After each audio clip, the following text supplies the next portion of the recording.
Anyone? Here we are with the second show and the other half of the formula for Ammonize. I've got a packed show today, partly because I've got a packed panel, and what a wonderful panel it is. Let me take it from left to right as I see it. We've got my old friend Bill Slavsky, who I couldn't really imagine doing this show without. We have Christopher Vogelman, who I have learned to love in a very short time, which with his humour it's a difficult task, but it does match mine. We have Lee Rickler, who I'm delighted to say will be on the show regularly from this point forwards.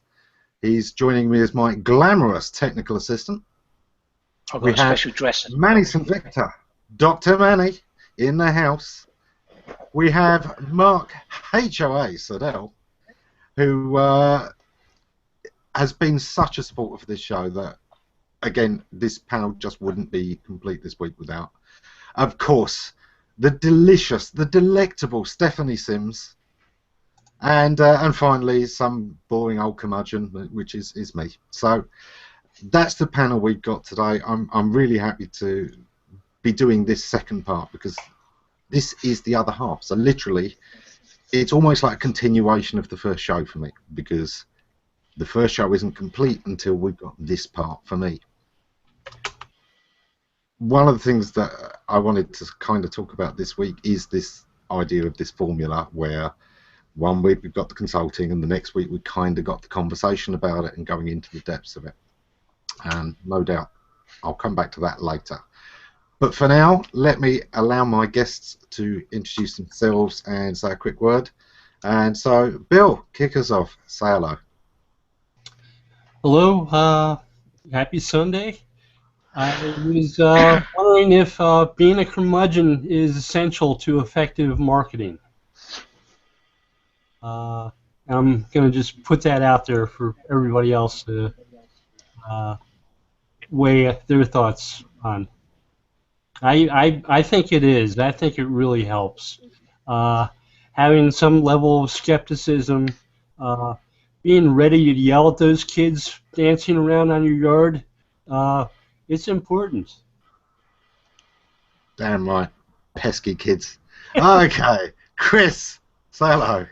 Hello there, Dr. Christopher Vogelman, known as Dr. V, and my company is Epic Win Systems, where we specialize in software platforms and consulting for creating greater engagement, undying loyalty, and increased revenue. Pleased to be here. Excellent.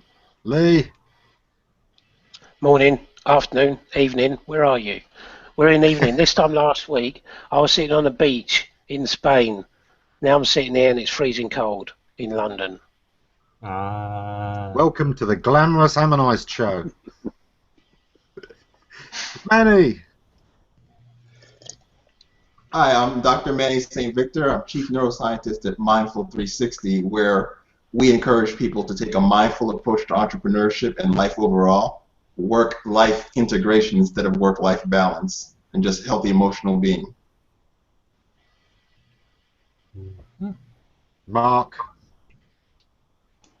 Oh, I'm supposed to say something? I thought I was just hanging out. We're going to put you to work. Yeah, right. Okay, I'm Mark Seidel of HOAshows.com, and I'm really glad to be here. I love this format that you're doing, Ammon, and looking to see what how today goes. Thanks for having me on. And Stephanie, welcome back. Well, thank you so much, Ammon, for having me on again. It's always an honor to hang out with you, but especially to hang out with everybody who's here today. We always have a good time, so I'm looking forward to today's show.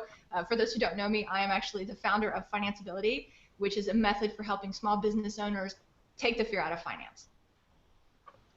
Cool, cool. I'm a little bit worried. I think your room might have tilted. You seem to have a rug stuck to the wall behind you.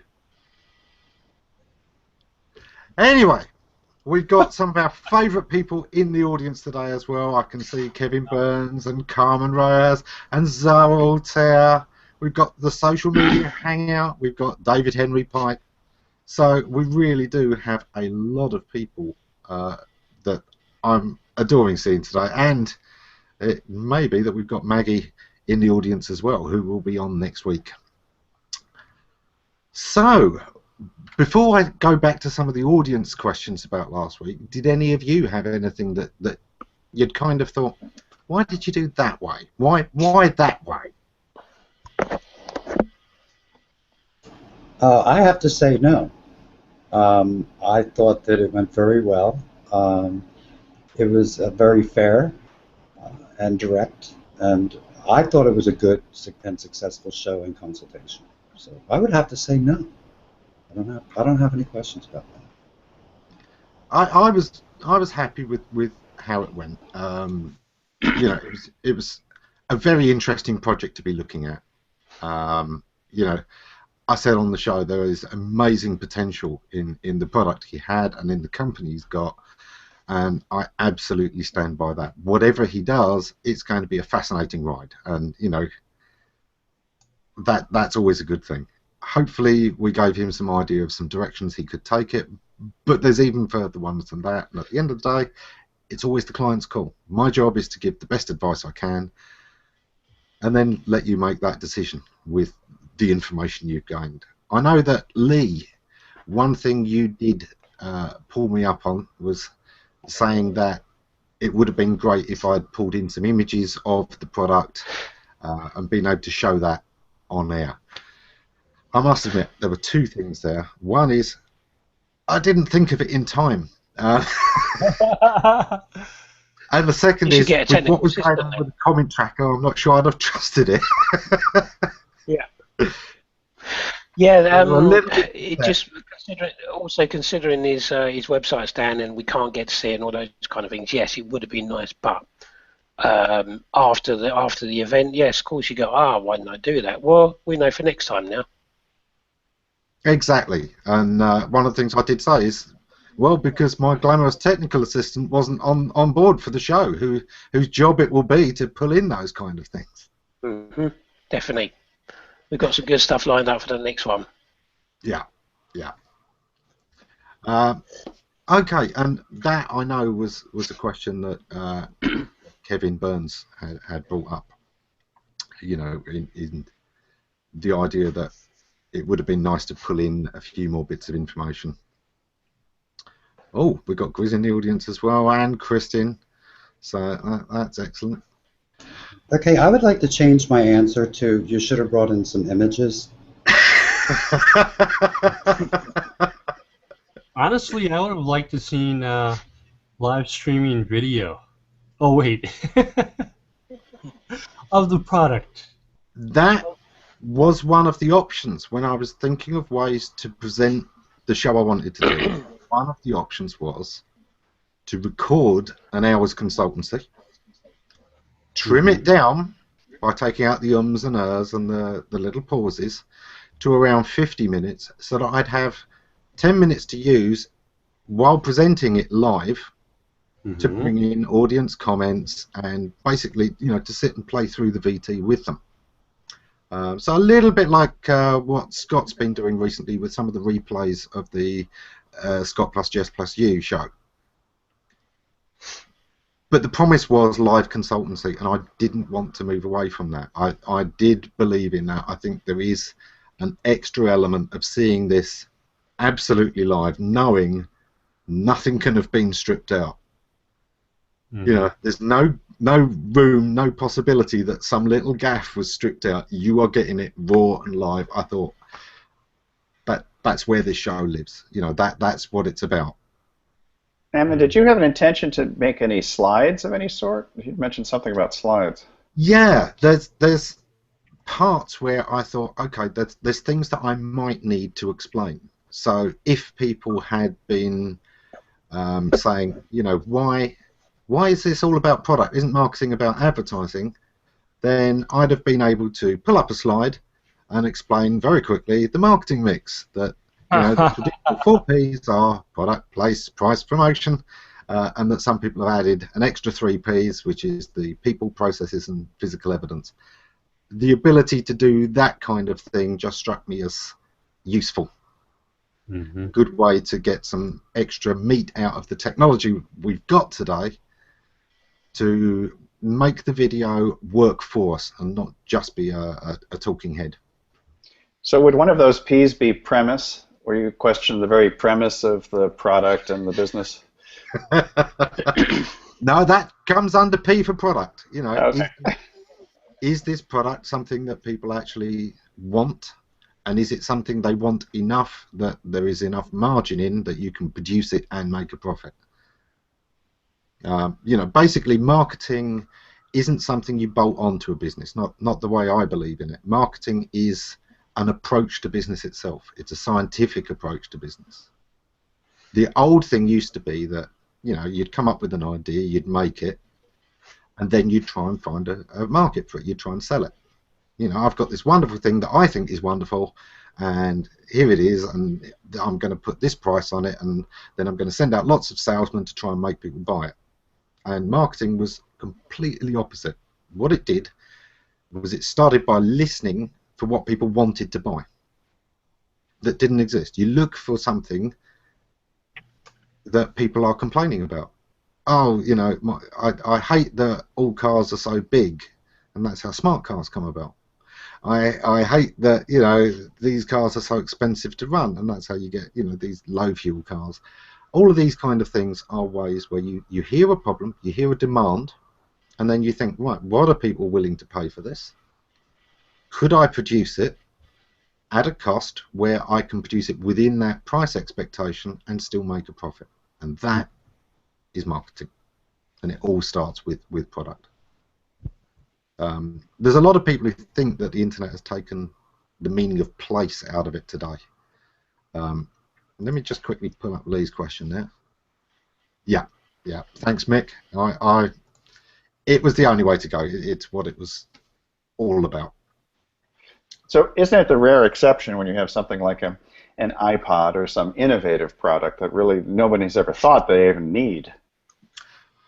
Yeah, he looked at a problem that people thought they'd solved, but they really hadn't, and that was the absolute genius of Steve Jobs, and that's where invention by a designer instead of a marketer really came about. He understood the concept of this device that just sleekly did it all and more than.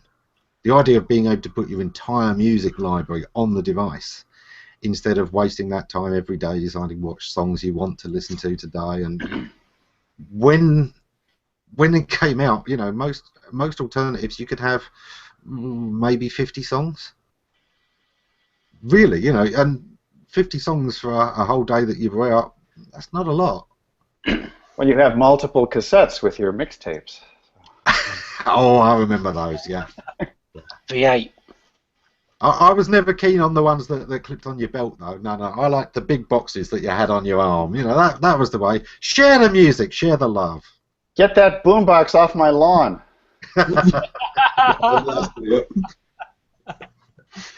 Yeah, I think sometimes it was more likely to blow off their lawn. You know, the mix of actual music that would play on a radio station under formats that most radio stations used was about 19 different types of songs played over and over and over. And it got to the point where if you listened to a radio more than 4 or 5 hours a day, anyway, you could predict the next song to play with a lot of accuracy.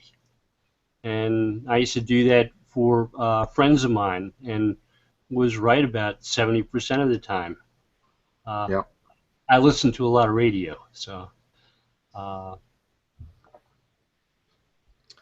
Yeah, I must admit these days I don't listen to the radio as much because it got to the stage where I'd spend a lot of time driving to various appointments, you know, consultancies all over the country, and sometimes you're spending 4 or 5 hours in a car listening to the radio, and it made the radio take on that thing where it just always made me think of long journeys, going to work or coming back. Mm-hmm. Oh, Ammon, yeah, that's a great question.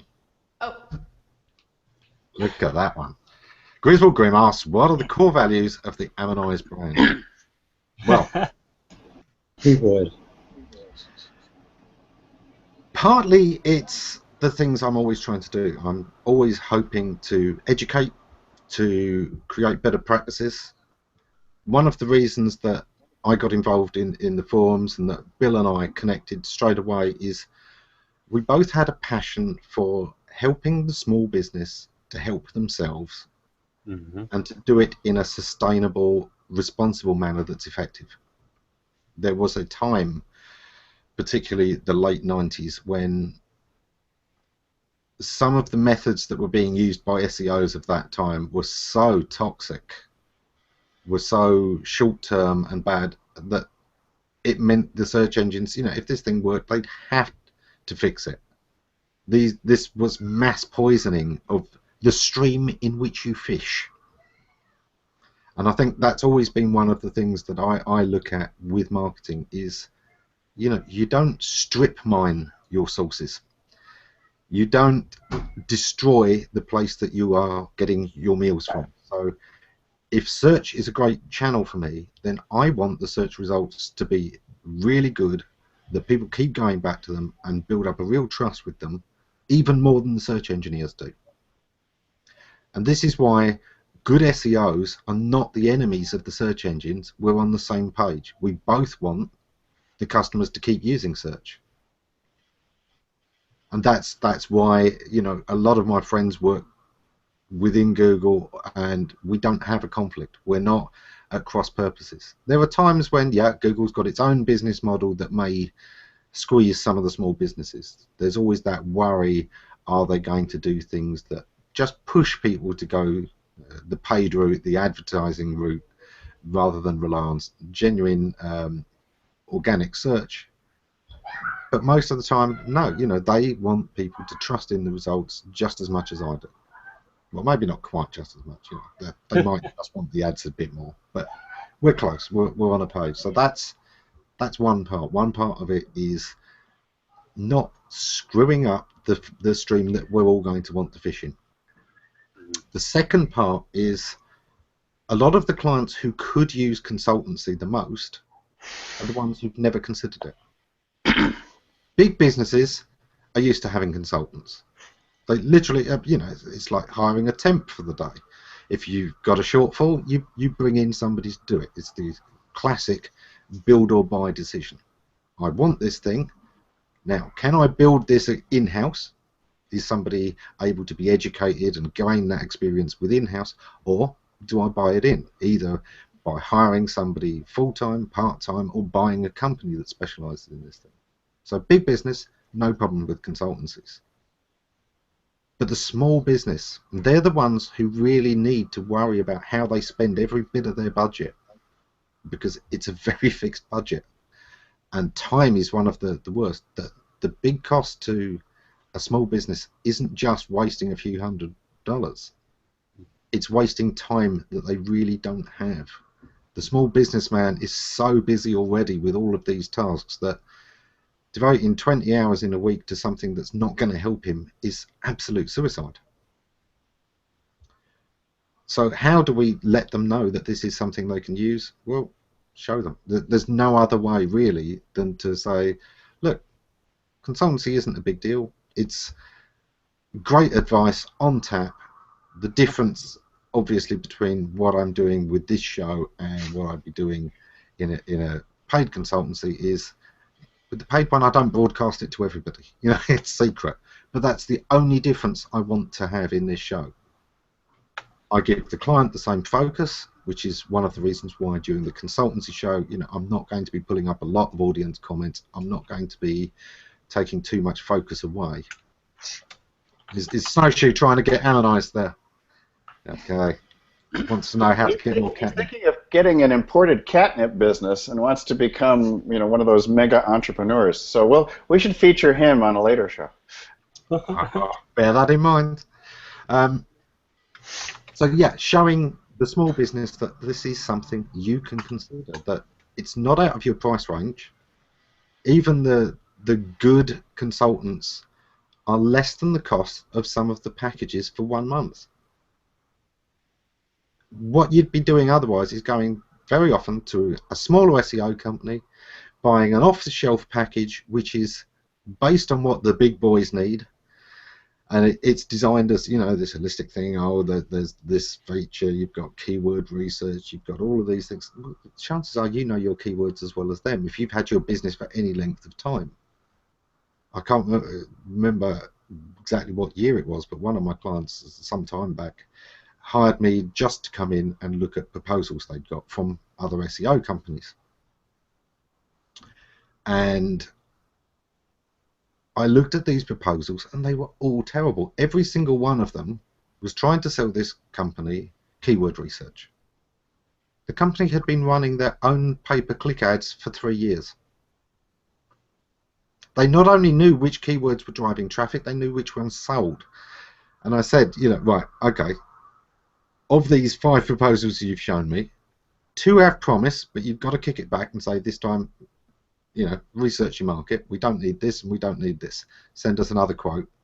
3 of them kick out entirely, and I would go and talk to this company and this company who have a very good reputation. As it was, he came back a little while later and they decided to go a different route and to build up the experience in-house rather than go with an agency. And, you know, that's always a good decision. I think in the long term, a big part of my job is making myself redundant.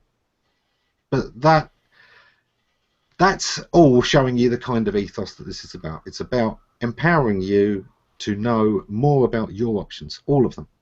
Consultancy, SEO, marketing, all of these things. Conversation is good. I think that. Go ahead. Manny. I think one thing that you do very effectively in all interactions, I think, is help people, because you have the breadth of experience and have seen different companies stuck in different cul-de-sacs almost. You often pull someone up, sort of helicopter view. You're like, you're wearing yourself out here. You do realize that all of this other stuff needs to be working too before you get the results, and maybe here is not where you need to be obsessing. I think that's helpful. Right. Yeah. And that was kind of speaking to my point is, I think one of the things that you do that really helps people is understand that marketing, like finance, is not something you just bolt onto your business, right? It needs to be integrated into the thought process when you develop a new product or when you create a new campaign, not just, oh my gosh, I need to boost sales, so now's the time to think about marketing. It's really getting the mindset that helps the person understand the marketing impact of whatever decision they're making.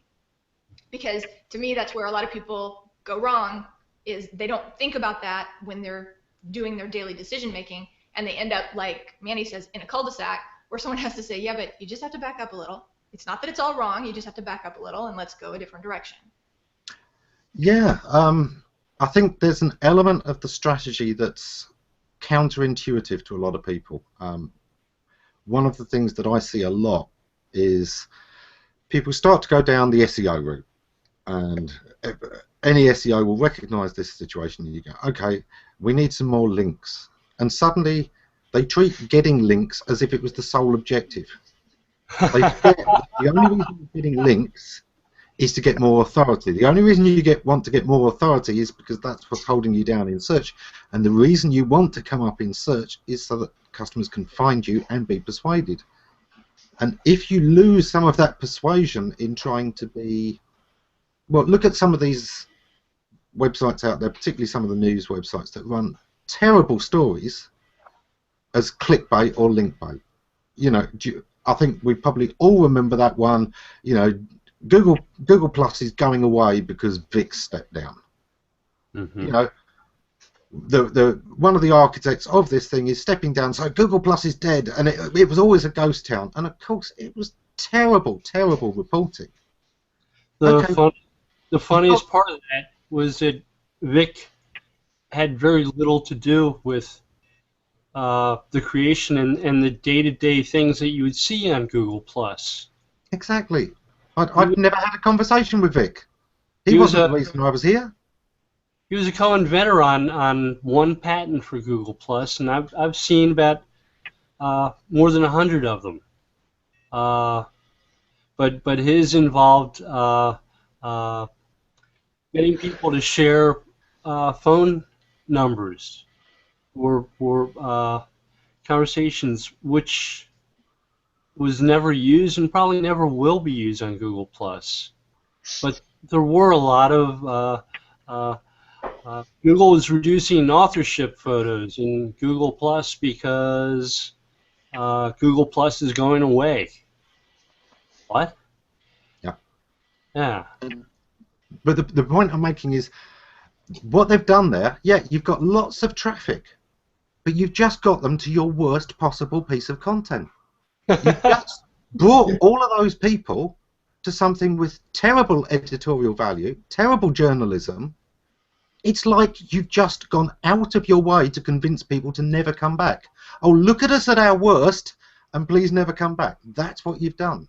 And that's what I think a lot of people get confused with in marketing. They let one goal override the balance, and instead you've always got to look at the whole picture. I had a client who had started up a couple of businesses and had more than 3 employees at each of the businesses he started. And he asked me one day why I didn't make products out of my consulting services, why I didn't sell packages. And I said, well, each website is a little bit different. Now, I can put together and sell you packages if you'd like, or do you think maybe you're a little bit different than everybody else too? And we can actually talk about what might serve you best instead of a package that I offer to everybody that may not fit you well. We want to get something that makes a difference to you, for you. And part of that involves actually having a conversation about what you want and what you need. Yep. We've got a question from Zara asking Manny, should we be obsessing as business owners? I think with the quotes around obsessing, she's talking about there's the 2 types of passion, obsessive passion versus harmonious passion. I think a big picture that I try to keep in mind is that at the end of the day, we're here building relationships that should be beneficial to the people that came into the relationship with us.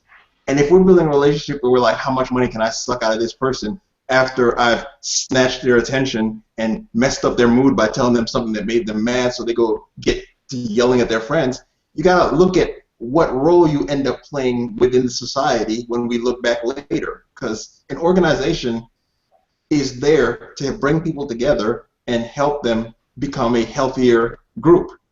So if you're obsessing, then you're not really doing the healthy, passionate thing, whereas what you should really be doing is looking out for people, looking for people that you enjoy being with, people that make you feel healthy, loved, and beautiful, and working with them as a group so that more and more people are surviving as a species. I mean, that's my take on it. Yeah, and you know, that thing of obsessing is exactly where people are going wrong with the tactics, where they think the step is the goal, and they get so obsessed with that one step, get lots of people to the site, but they forget what the important part was. They have to respect the experience they get there. There's a classic example of that that I cited some years ago, but Toys R Us at one time did a big campaign for the Christmas rush because people had been really fed up of, the fact that there were always those hot toys that year. I think back in the year it was, one of the Buzz Lightyear dolls of the time that sell out, and people are going nuts trying to find these. You've got people camped out, queued up, because they've heard this story's getting a load in today. It gets crazy. And Toys R Us said, look, we've got warehouses full of stuff. We are not going to run out of these things. The campaign was really successful. It brought lots of people who'd never been to a Toys R Us store to the Toys R Us store, where they weren't used to warehouse shops. It had done its job. It had brought in people that were new, who were used to being able to walk up to a shop assistant and ask them a question. And of course, Toys R Us had less staff per square foot than any other business in the world, kind of thing that these people had ever experienced. So you've got thousands of people in a store trying to get the attention of 10 staff that were visible at any time, massive backlash. Everyone was saying how terrible the experience was and they'd never go back. And that's a real-world example, bricks and mortar example of exactly the same kind of thing. Be careful that your goal doesn't come true. You know that thing? Be careful what you wish for, you just might get it. It's exactly like that.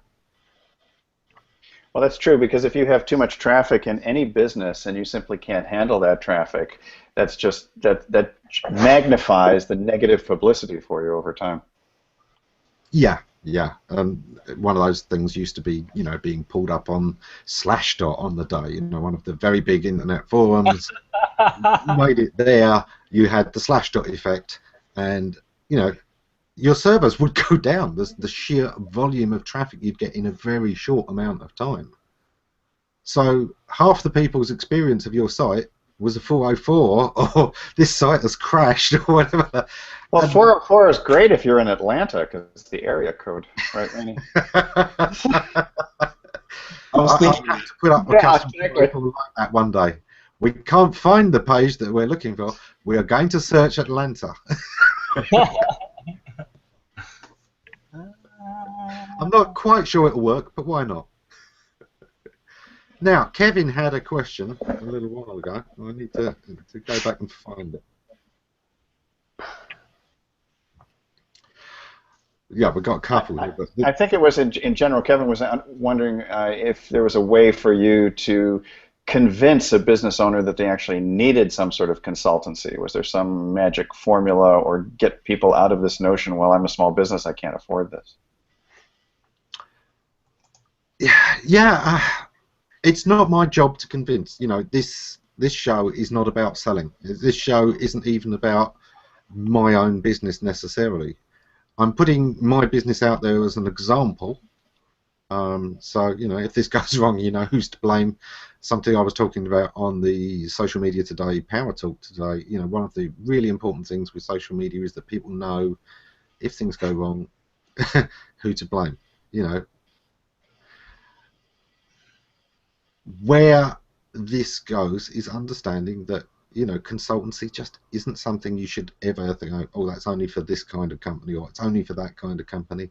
It can suit everybody. So the very first show we've got, in one way, it's a small business. It's a sole inventor.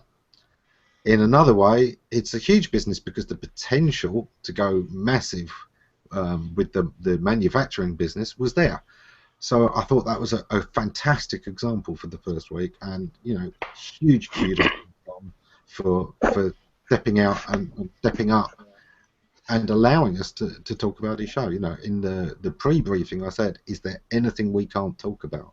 Can we talk about finances? Can we talk about success so far? Can we talk about issues with the site? Any of that was on the table, and for that, Don, thank you very, very, very, very much. That's the kind of honesty that I really do expect in the clients that come on. And it's the kind of honesty I'm going to give you. The one question that I have is, did Donald post anything publicly about what he got from that, or any decisions that he had made regarding the consultation? No, he said that he'd got tremendous value from the session. We talked about some big issues there, so I wouldn't be surprised if he spent a lot of time thinking about it. I know he's in the middle of he was in the middle of redoing the site. Personally, I'd have probably left that a little bit later. I'd have made sure I knew what company I was building for sure before I built the website to start selling it. But I think it's get that one job done. I think Don has a good system sometimes of get something done and then look for the next something, and sometimes that's exactly where you need to go. But I do think sometimes there's a bit of advice where it's better to be moving than not moving. You shouldn't stop and think. Tell that to the lemmings. Be careful that you don't put yourself into gear and go full speed. And this isn't about Don, but just generally, don't put your foot down on anything if it could be the wrong thing. I used to have this poster on my wall years ago. It was a picture of a very old-looking tortoise And the text said, I may be lucky to be going so slowly. I could be going in the wrong direction. And I think that there's actually some wisdom in that. Sometimes it's best to go slow, especially if you're not really sure for 100% that this is the right way to go. Well, and I think, Ammon, maybe that's another benefit of having a consultant, is because a lot of times when we're in our own businesses, it's the forest for the trees, which I say a lot, but hey, it's my example. You know, people are so concerned about getting that next sale or paying their rent or paying their employees that they miss the big picture, right? They can't see far enough ahead to say, hey, this looks like it might not be going the right direction. And a lot of times a consultant adds value, not necessarily with a specific tactic, but with the ability to say, you know what, here's what I see. And it sounds like what you want may not match up with what you're doing. And so you probably ought to think about that. And again, you know, it's not like you and I are very similar on this. It's not like we're telling people what to do with their businesses, but sometimes just that observation can help them kind of retrench and decide, oh, here's what we're going to do. Or, you know, I need to rethink this, and yes, it's the right direction for me. The outside view can save your life. Okay, like, and that's in psychiatry too. We do what's called collaborative empiricism, where we're like, sit down right here. Okay, stop. No, stop. No, stop. You are here. Really stop.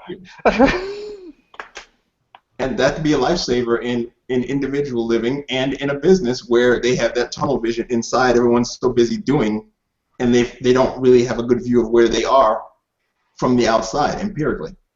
Well, and that goes back to what Ammon was saying earlier about tactics versus strategy, and Stephanie was mentioning that too in our little chat, that very often people confuse strategy and tactics, and they'll say, and I've suffered this too, which is if I just get a really good website up, or if I really get my Twitter profile up and running, or this or that, it's going to save my business. But no, unless I really operate with the major premise of a sound business idea that resonates with people, I'm not necessarily going to even actually benefit from all that window dressing.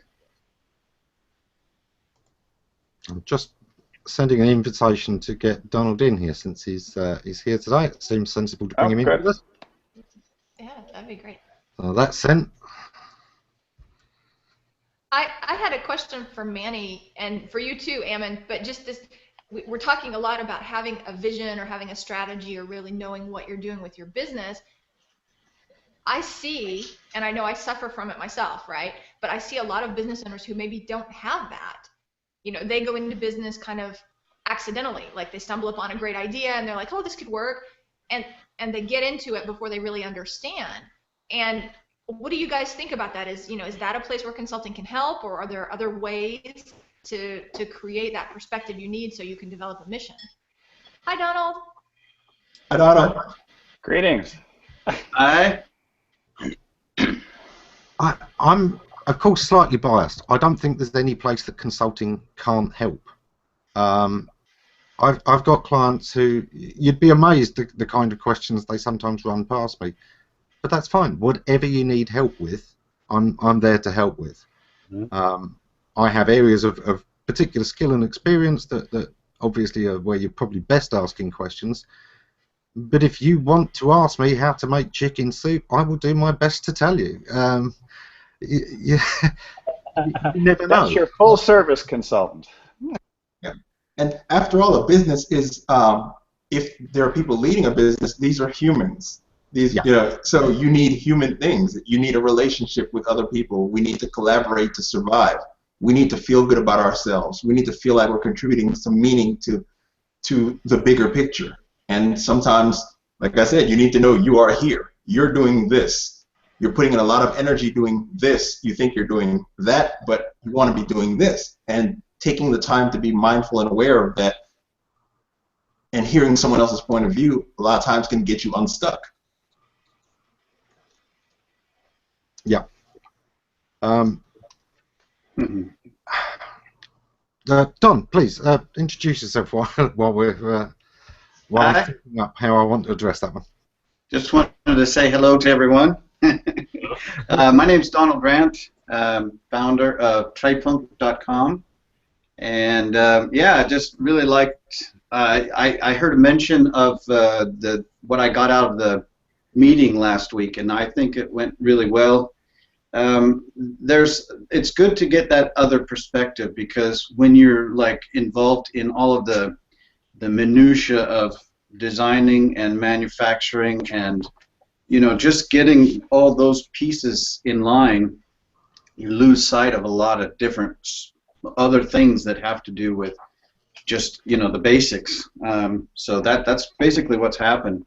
And there was that point in time when I went through a physical development, because I had to have an operation on my neck. So there was a period in time when I wasn't quite able to be up to par. So that was another thing that kind of, it was just a little stumbling block, but it took a while to get over it and recover. Just rehabilitation was a while, 6 months of recovery. So, but it's good to get this kind of feedback, because when you put something out there, you really never know, because you can't tell. Like I had told this one girl who was like a virtual assistant, I said to her, you got to be brutally honest with me, because no one else is, because the Danish people are painfully nice. They're really, really nice people. It's like you really have to push them to get them to go over the other edge. So I said, just be brutally honest and tell me what you think of the website. And she goes, well, honestly, it really sucks. I said, well, that's good. It's good that you're being honest, because, I've heard the extreme opposite. People have said, oh, yeah, it looks pretty good. It looks pretty nice. But she was like saying, your video's too long, it's too grainy, it's just done really poorly. She said you should have scripted it. She says, there's just this, and this. These photo images are terrible. So it was really good to get that kind of feedback from her as well. But that's all the stuff that when you're like trying to do it on a bootstrap, it's tough to get those things done until you meet the right people. So that's where I'm at. Honesty is so important. There are two operative words in constructive criticism, and it's no good being just constructive if there's no criticism. Yeah. Likewise, it's no good just being critical for the sake of it, although out of the two, just critical for the sake of it probably has more value than just being constructive with nothing in there to work with. Right. It's nice to know what I'm doing right, but I'm already doing that.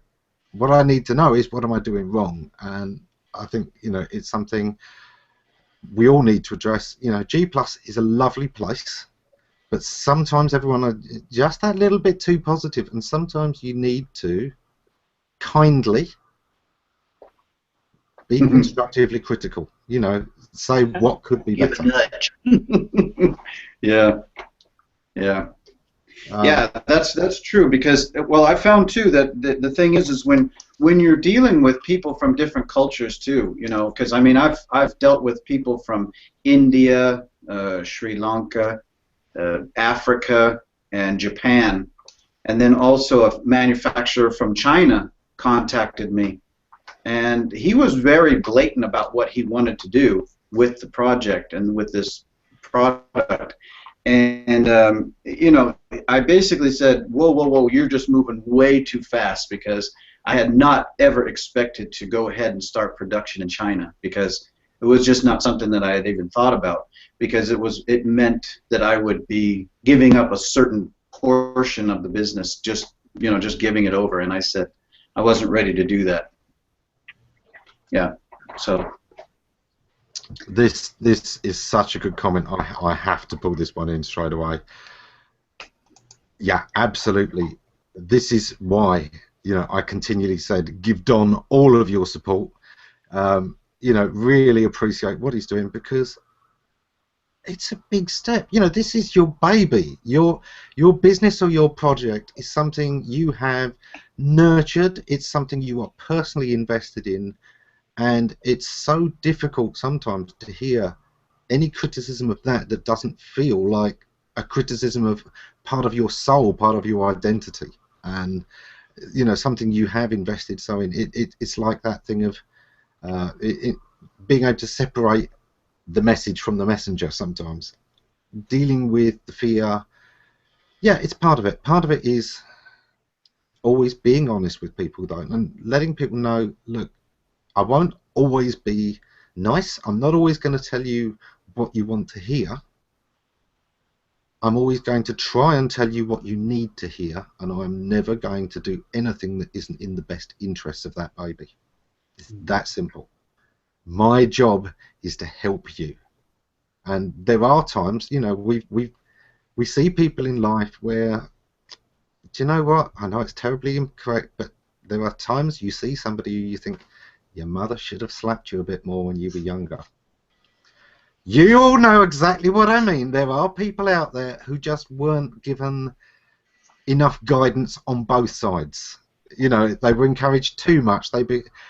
As they're cute little kids, being precocious is very nice, but when they've become adults with no idea of boundaries, it's no longer cute. And you know, my job is to help you, and sometimes that's helping you be a strict parent and get the most from your project to get this project where it can be strong, healthy, and growing all in the right direction. None of those little quirks. Right. And when you have someone who could do that, the only right answer is thank you. You know? Mm-hmm.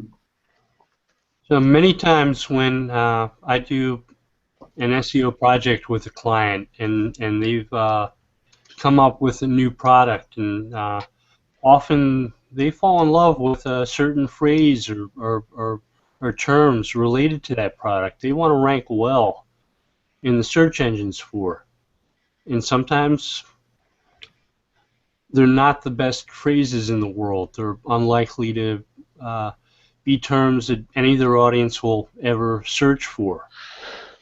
And the people who come up with these sometimes do get insulted when you tell them, you know, we're not sure that's really a good choice.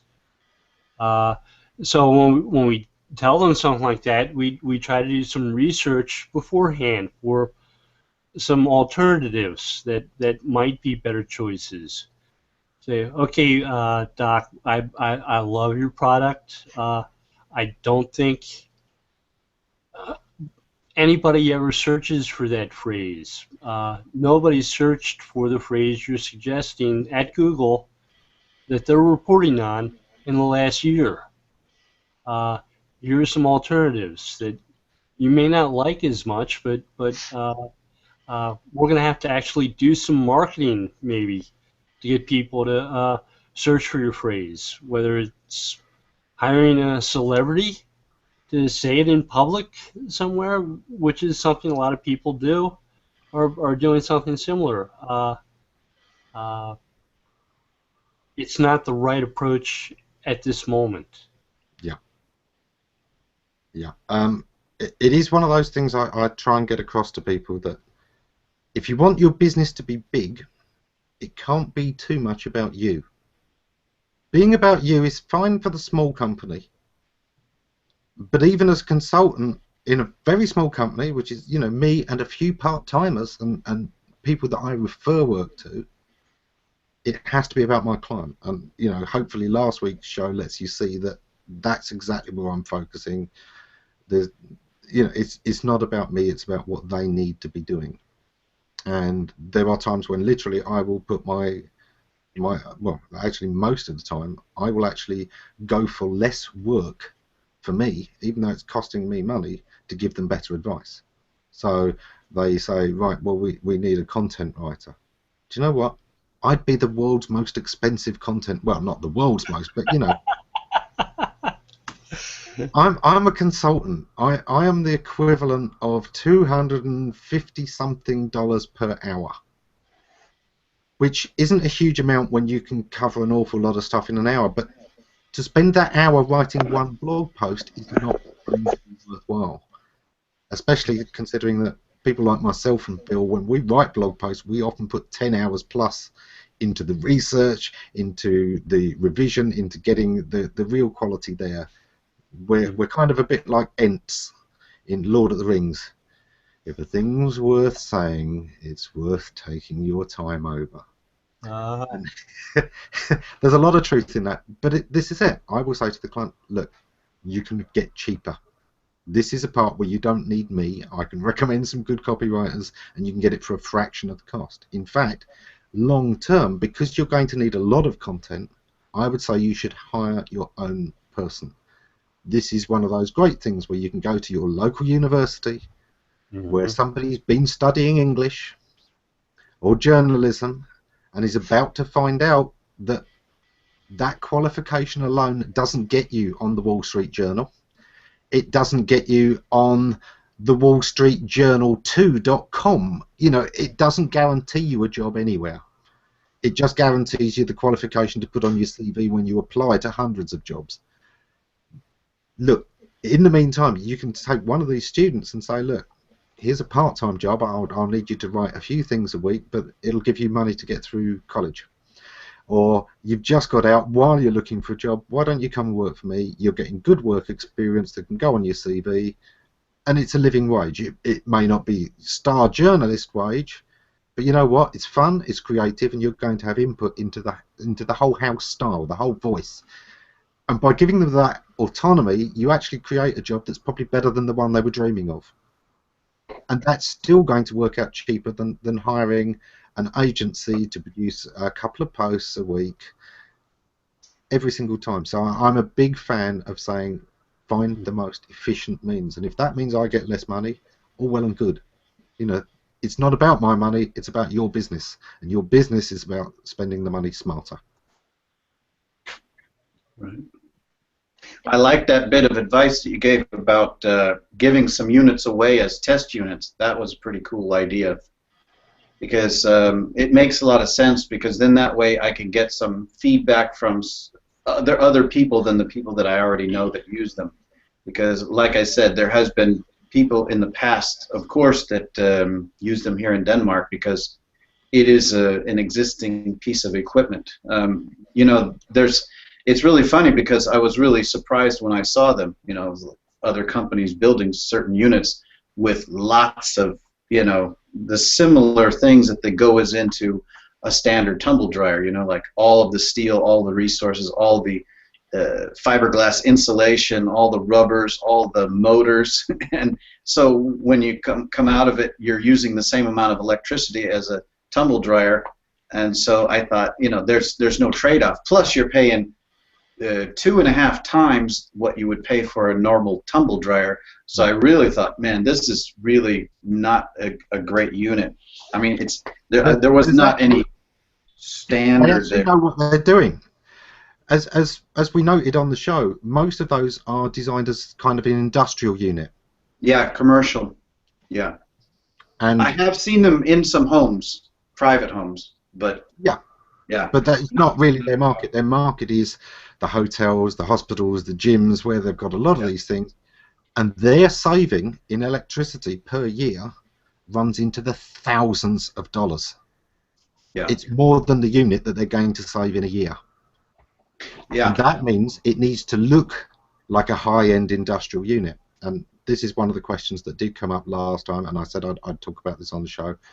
One of the reasons that I didn't want to push the idea of it being cheap to repair is that that's the worst possible selling point, because it's reminding people this can break.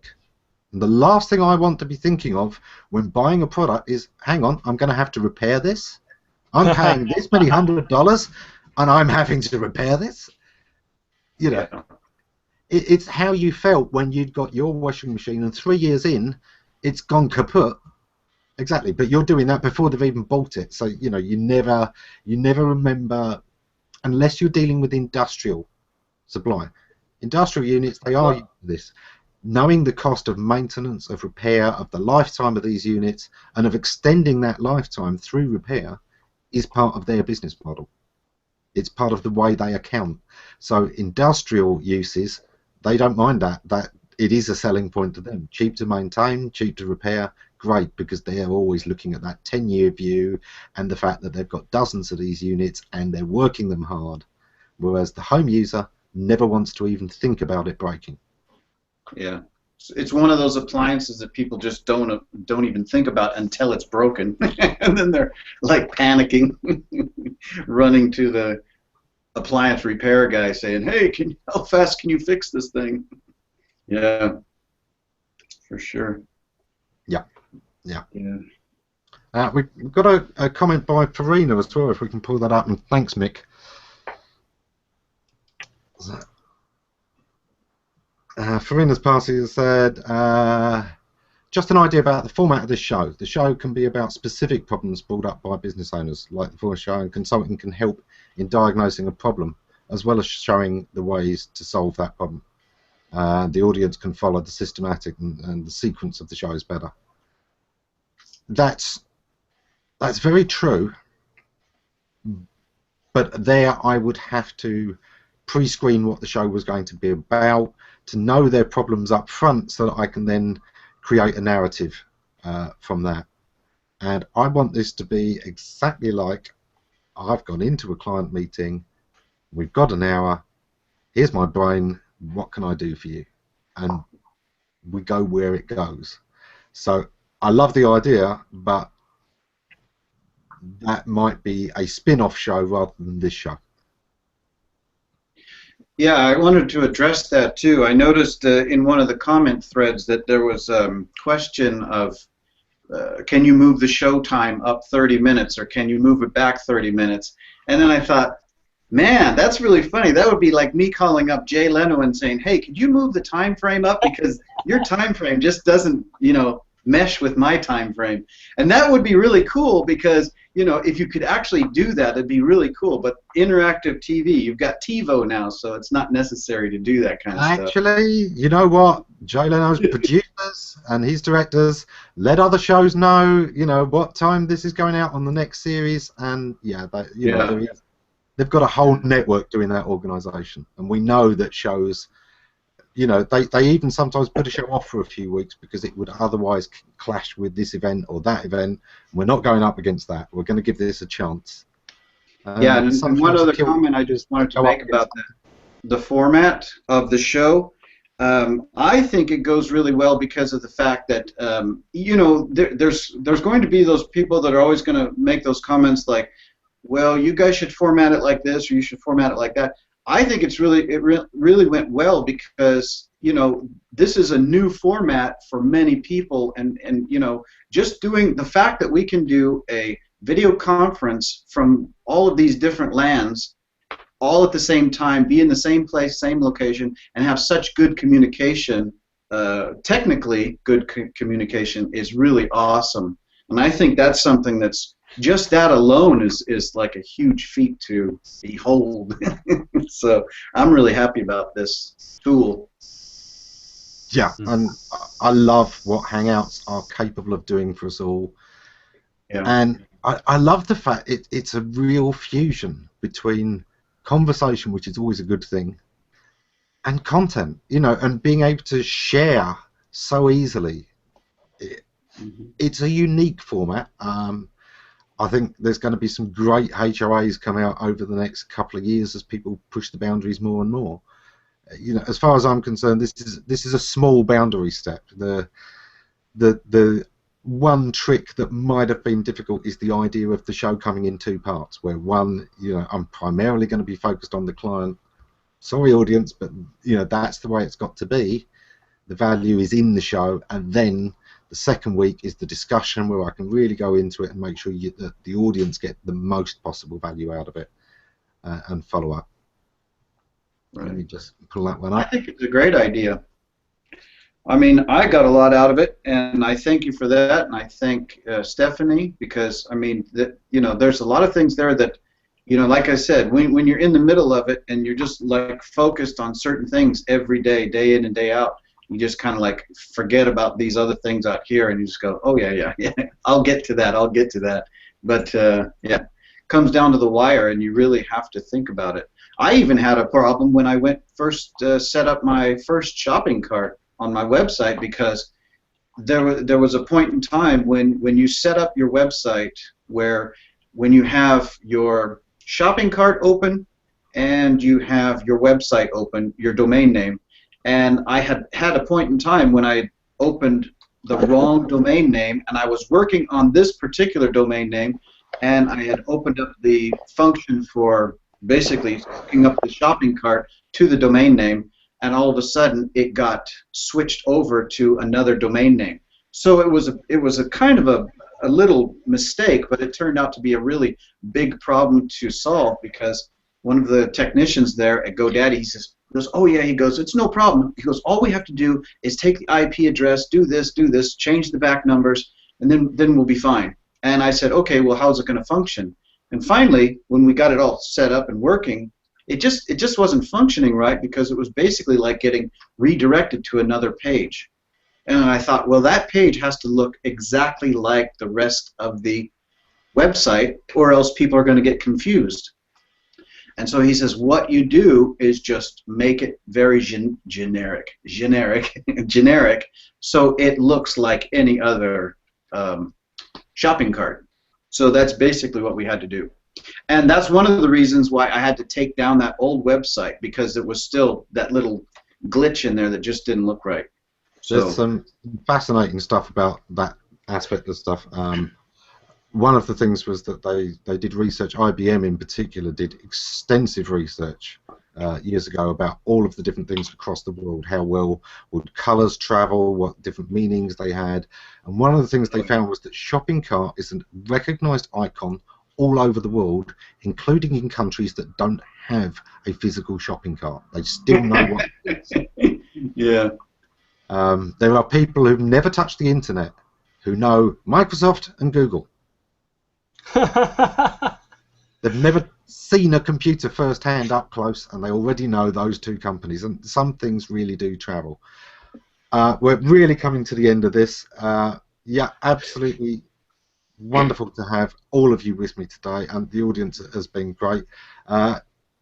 Yeah, we've got some more comments. I'll jump into the comment stream after the show, and after I've finished chatting with my wonderful guest today. So, some closing comments. Let me go in the same order, roughly, on the strip. Donald, you came in last, so would you like to go first in saying goodbye? Yeah, I just wanted to say thank you to everyone. Really glad you're all here, because it's nice to see some support. I mean, it's really nice. Yeah. Well, because when you're doing this, you really do lose sight of who's out there and who's watching and who's really actually interested. So this is really nice to see that there's some support out there. Thank you. We're setting up a community that will be supporting the whole show, where we'll be able to follow up projects as they go forwards. You'll be able to keep us updated on how things are going, and the people who are involved with the show will be able to, at any time, you want to know if your new site's working, you invite them over, they'll let you know in the comment stream what they thought, what their experience was. Bill, do you want to give us some wrap-up comments? Sure. There was just one other thing I just wanted to mention before I give it up. That website that I'm working on will go live probably within a week to 2 weeks. So then you guys can all come in and take a look at it again.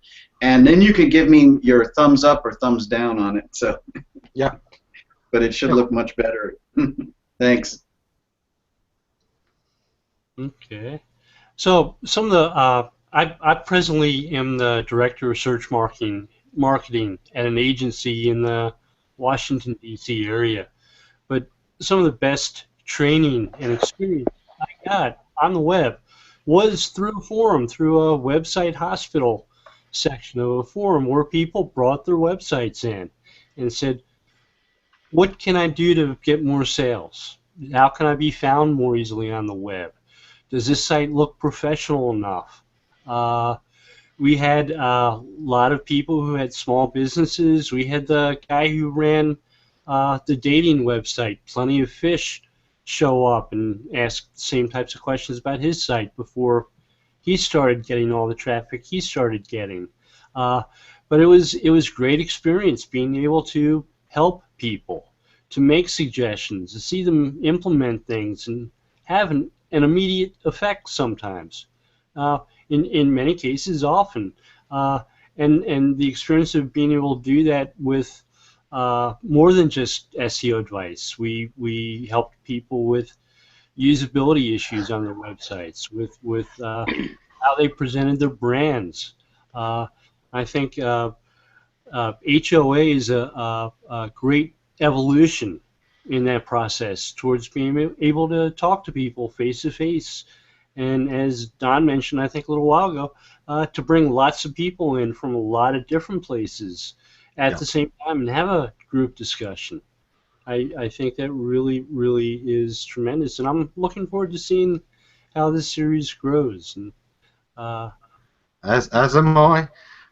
One of the great things, one of the great things about that website hospital was that anybody could give their review, their feedback on somebody else's site, because we are all customers. You know, most of us have bought online many times, and that's all people want is what's your perspective on this. Let them do the whole putting it all together. Just give them your honest experience, your honest view, and this is one thing that all of you in the audience can do whenever you're involved with Hangouts, whenever you're helping out somebody with their business. Just be honest with them. It's so important.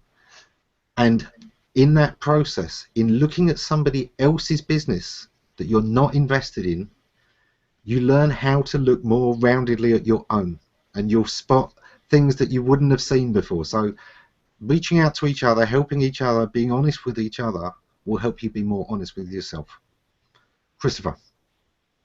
I want to thank you, Ammon, for the opportunity to participate in this, and I'm intrigued. I believe that each of us is a customer, each of us is a salesperson, each of us is a teacher, each of us is also a student, and just sitting here listening to you produce the right number of questions to elicit the core of a person's business and refine those details has been an enlightening experience, and so I just want to wish you well on the upcoming episodes. Thanks a lot. Thanks a lot. It's something I love doing. You know, I love what I do, and I think that's something I wish for every single person in the audience and every single person in this panel. May you always do what you love, and may you always love what you do. Life's too short not to. You don't want to spend 8 hours of your day, a third of your life, doing a job just to make money for that one day off a week when you can spend it. What? You're sacrificing 6 days of your life to have money for one. That's never made sense for me. Well, that's also the one day when you get to yell at the kids to get off your lawn. that I can do every day. Trust me. Okay. Lee. Yeah, for me it's been an honour being this side of the screen. It's been fun. As a business, we should be so engrossed in the business that we can't see what other people on the outside are seeing. Therefore, we need people to show us where we're going wrong, what we're missing, what we're not quite seeing as well. Tune in next week, and I'll make the same mistakes as I did this week. Excellent. Manny. First thing I want to say is thank you, Emma, for having me on the show. And for people who only get a 1-hour window of your direct attention, I think one thing that I want to point out is that as the more time I get watching you work, you've taken it to where you make business beautiful. And that's what I enjoy about it, is that the more I learn from you, the more I'm like, it's not just like, okay, make this thing make money. It's to make it artistic, make it elegant, make it streamlined, make it reflect yourself. You know, I really appreciate that energy and look forward to the direction and growth of the show. Isn't money the ultimate? It's only a link in the chain. You don't want money. But what are you going to do with it? Burn it? What you want is the spending power. And why do you want the spending power? Because there's things you want. And yeah, you know that old saying, money can't buy you happiness. No, but my God, it can let you be miserable in comfort, can't it? Mark. That's so curmudgeonly. Well, I wanted to say thanks for having me on. I've learned a lot from this and from the first episode and just soaking it all in. If other people are learning as much as I did, there's no doubt in my mind that this is going to be a huge success. And I wish you luck. And once again, thanks. And thanks for letting me sit next to Stephanie. Stephanie. Well, of course, I want to say thank you so much, Ammon, for having me on not only today but last week. And I want to say thank you and how much I admire you to Donald, because it is hard. As Ammon mentioned, our business is, while it can't be a reflection of who we are 100%, it's still something we've poured our energy and our passion and our love into. And so sometimes it's hard to put that out there and say, hey, what do you think? Knowing that someone might not love it as much as you do. So I really want to applaud you, Donald, for doing that, and applaud everyone else who is going to be Ammonized in the future. I feel that trepidation that you have, and I really think that it's something we should celebrate, that someone's willing to go in front of someone who's an expert and who is as gentle and kind as Ammon is, but still to put themselves out there. So if there's anything we can learn from it, I think it's that we have to push past that hesitancy to ask for help and for feedback. And once we can do that, once we can actually, as Ammon says, be honest with each other, both when we receive feedback and when we give it, we're on the right track. So I'm excited to see how the show goes, and of course, I loved being here, so thank you so much. Excellent. What a great note to end on. Thank you, everyone. Sorry we ran over time, but I will see you next week when we will be doing a very different case study for a blogger, social media person, and looking at ways to monetize that, which I know is going to be a huge topic for people. Thanks a lot. See you next week.